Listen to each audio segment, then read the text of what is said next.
Vamos a conversar con la doctora Vanessa Herrera. Ella es psiquiatra del Instituto Nacional de Salud Mental y del Ministerio de Salud, porque, a ver, todos los chicos que fueron a las manifestaciones y que fueron testigos de la violencia, de la brutalidad, se van a quedar con esas imágenes de por vida, Renato. Es como un sello que no se va, ¿no?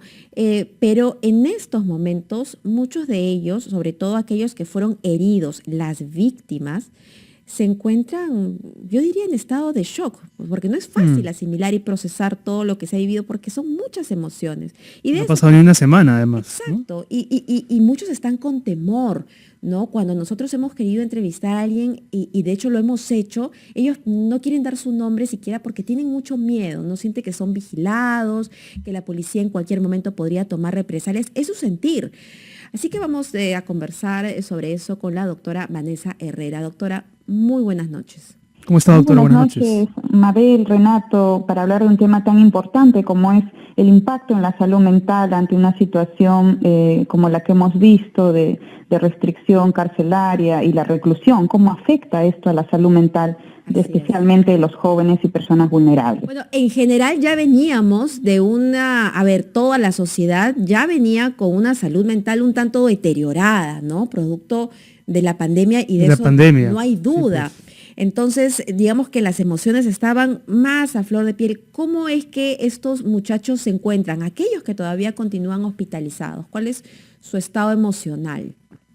Claro, o sea, si ya nada más previo a la pandemia había una afectación significativa, más el confinamiento, más un nuevo evento traumático tan severo, donde además han habido pérdidas que van a ser en algunos casos a largo plazo, daños severos, incluso en hospitalizaciones prolongadas, genera una serie de efectos negativos emocionales a largo plazo.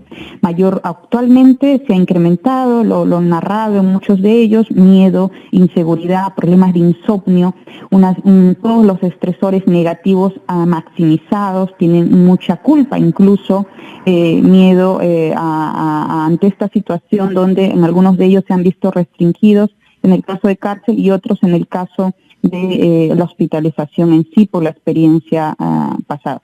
También recordar que esta situación, si ha estado asociado a malos tratos o un uso de la fuerza excesivo, la misma restricción en contexto de cárcel o la misma hospitalización, la incertidumbre de qué va a pasar, si voy a perder la vista o voy a tener daño severo a largo plazo, va a afectar a mi calidad de vida y sin duda se incrementa la ansiedad, el estrés crónico, incluso el riesgo suicida y de otros problemas en general, ¿no? Doctora, ¿y qué le recomendaría a esos jóvenes? Quizá muchos de ellos nos están escuchando ahora mismo, porque claro, no todos podrán o querrán ponerse en manos de un profesional y entonces a los padres de familia les debe surgir la inquietud, ¿no? ¿Qué hacer con estos chicos? ¿Qué tipo de dinámicas en casa se pueden recomendar? No sé si tiene una opinión al respecto. Sí, lo principal es escuchar activamente a las personas, no criticarlas, no descalificarlas, brindar apoyo emocional inmediato y continuo.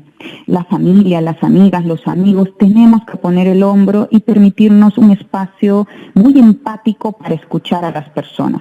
Tenemos que ofrecer ayuda profesional. Muchos de ellos pueden tener prejuicios o estigmas para atender especializadamente incluso por salud mental. Recuerden que también hay una línea gratuita, la línea 113, el anexo 5, es de apoyo emocional las 24 horas del día, donde hay psicólogas y psicólogos del Ministerio de Salud.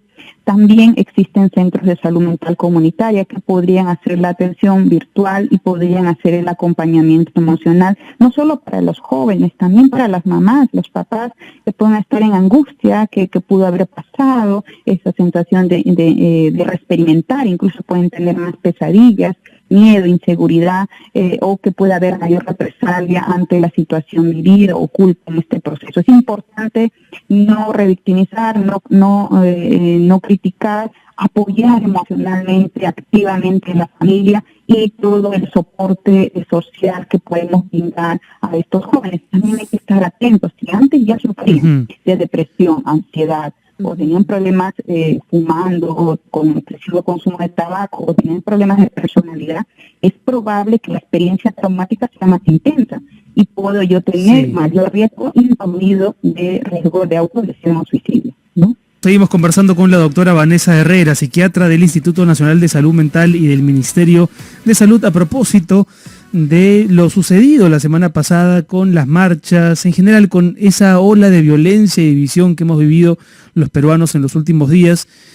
Ola, por supuesto, que ha dejado secuelas, sobre todo en aquellos que participaron activamente de los enfrentamientos con la policía.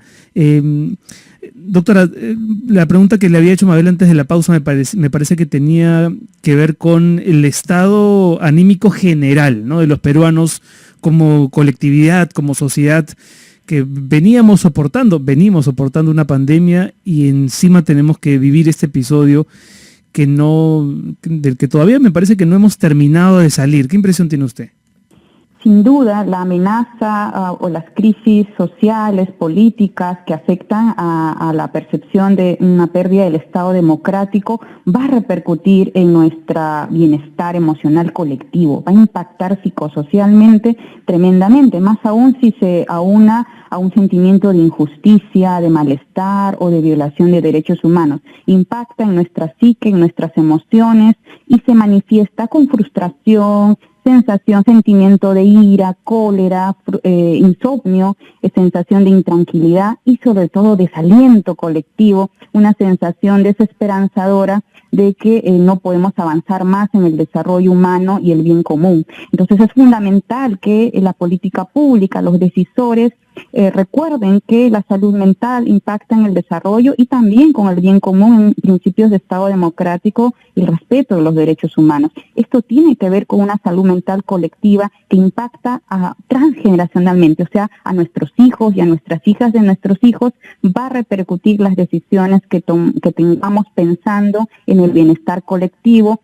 El Instituto Nacional de Salud Mental hizo hace varios años un estudio epidemiológico en salud mental donde se evidenció que el 90% de los encuestados desconfiaban de las autoridades. Eso generaba emociones negativas, lamentablemente, y sentimiento de desesperanza. Es fundamental, pensando en la salud mental colectiva, redoblar esfuerzos, invertir en el desarrollo humano de la población y también invertir en mayor y mejor democracia. Eso, ¿no? Yo creo que, a ver, podemos ver la parte negativa, pero ¿cómo podemos darle la vuelta al pastel y sacarle lo positivo como sociedad? Creo que hemos visto valores fundamentales que son muy positivas, que es el valor de la participación y activismo ciudadano. La participación ciudadana, el valor democrático de organizarnos, permitirnos hablar, expresar lo que sentimos y pensamos, es un valor fundamental para generar nuevos cambios mirando al beneficio de la sociedad peruana.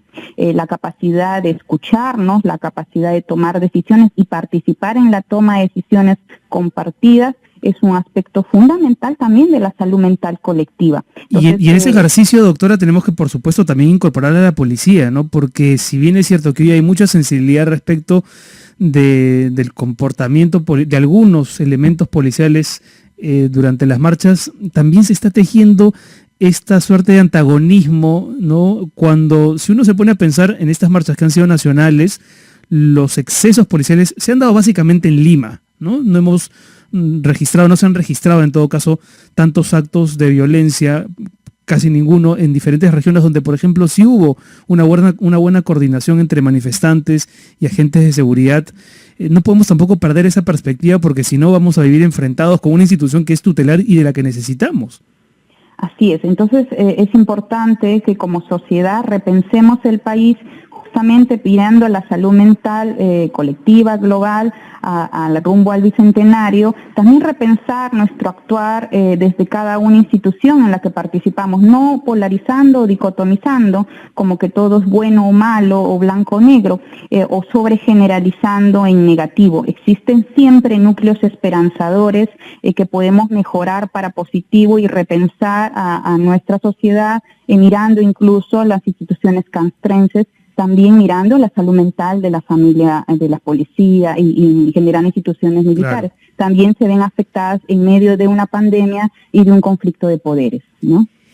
Doctora Vanessa Herrera, le agradecemos mucho. Muchas gracias. Creo que la recomendación sería que en casa pues observemos a los jóvenes o a las personas que fueron a la marcha, cómo están, cómo se sienten, preguntémosle, no pasemos, no lo dejemos pasar, ¿no? Si es que hay algún cambio emocional, es importante.